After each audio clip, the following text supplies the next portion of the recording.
दोस्तों पाइथागोरस प्रमेय क्या होता है उसको जानेंगे, समझेंगे। तो एक यहाँ पे सवाल दिया है, इसी के माध्यम से हम लोग पाइथागोरस प्रमेय को समझेंगे।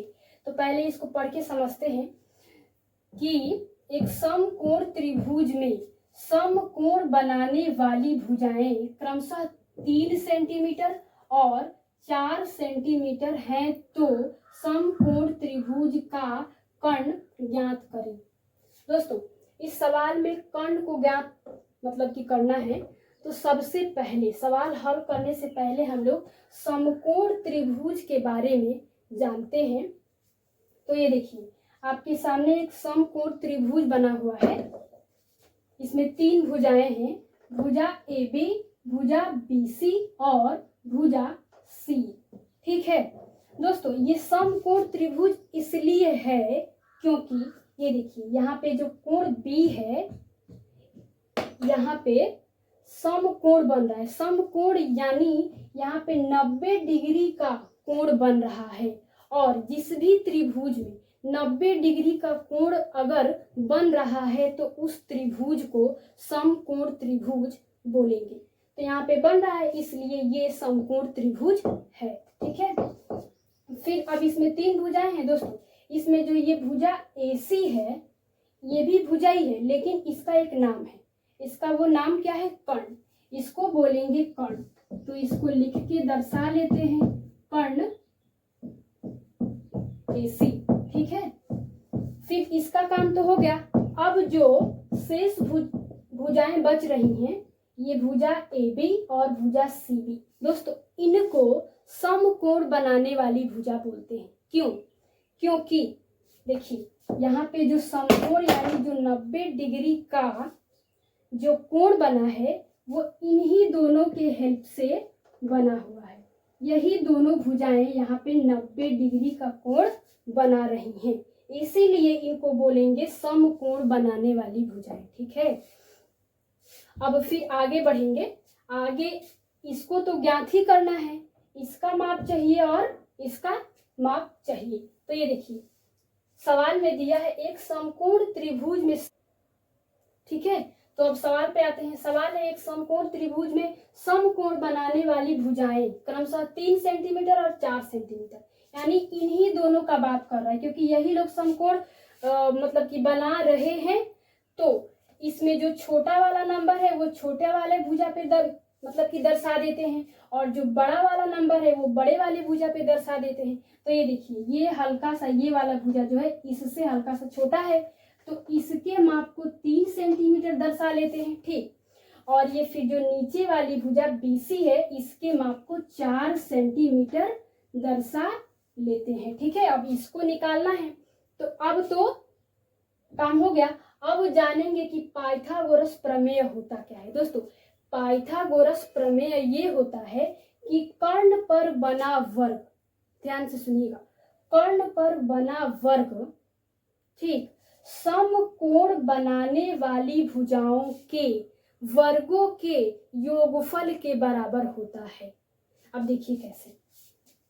सबसे पहले तो ये है कि कर्ण पर बना वर्ग, तो पहले कर्ण का वर्ग कर लेते हैं। कर्ण AC, इसका वर्ग बराबर, फिर होता है समकोण बनाने वाली भुजाओं के वर्गों के योगफल के बराबर होता है। तो पहले इसका वर्ग करेंगे फिर इसका वर्ग करेंगे। तो ये भुजा BC लिख लेते हैं, भुजा BC का वर्ग कर देते हैं, फिर थोड़ा जगह छोड़ते हैं, फिर इसका वर्ग करते हैं, भुजा AB का वर्ग, इनके योगफल के बराबर ये होता है, तो इनका योगफल कर देते हैं।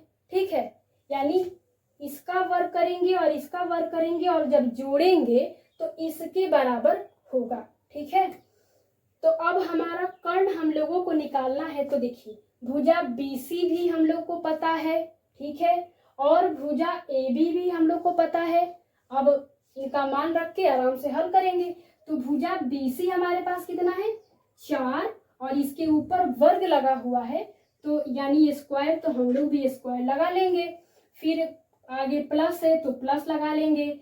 फिर भुजा ए बी का माप चाहिए, ठीक है। तो भुजा ए बी का माप कितना है, 3 सेंटीमीटर। समझ में आ रहा है ना। तो इसका माप है 3 सेंटीमीटर, ठीक है। तो इसके ऊपर वर्ग है यानी स्क्वायर का निशान है, तो स्क्वायर लगा लेंगे, ठीक है।